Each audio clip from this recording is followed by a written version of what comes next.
Rommel was a German field marshal and is acclaimed to be the greatest general of World War II. His ability at commanding won him the nickname of Der Wüstenfuchs, or the Desert Fox. He served in World War I and in World War II, where he excelled during the North African Campaign and the defense of the Atlantic Wall.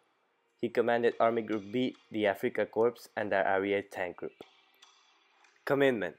From the deserts in North Africa to the beaches of Normandy, Rommel excelled in taking his opponents by surprise and created uncertainty in the minds of adversarial commanders.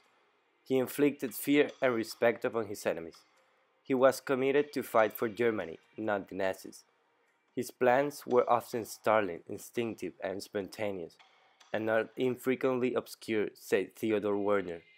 He was known for making the first move and used every available asset at his disposal to break through the enemy's defenses. Confidence. German historian Hans Adolf Jacobson commented, Rommel was one of the few generals who had the strength to refuse or carry out one of Hitler's orders. Rommel didn't approve the necessary loss of life.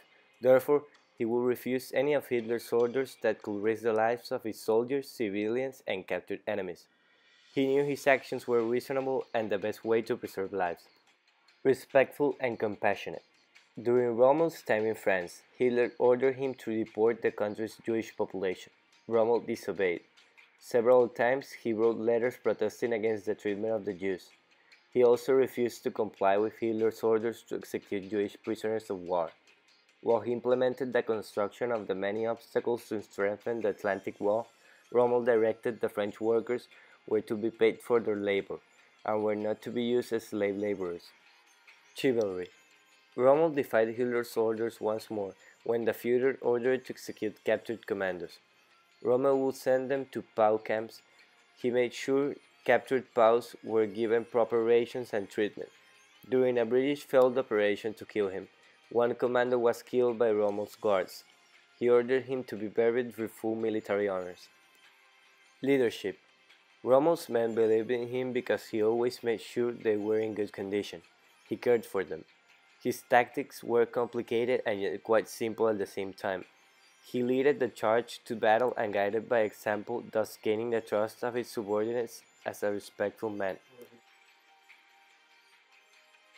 In a man-to-man fight, the winner is he who had one more round in his magazine, said Erwin Rommel.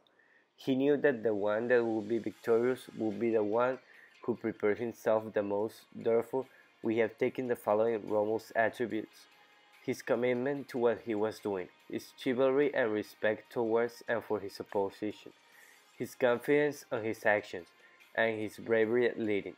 This will be used to boost us into fulfilling our goal of ending the destructive social behavior that's plaguing our society.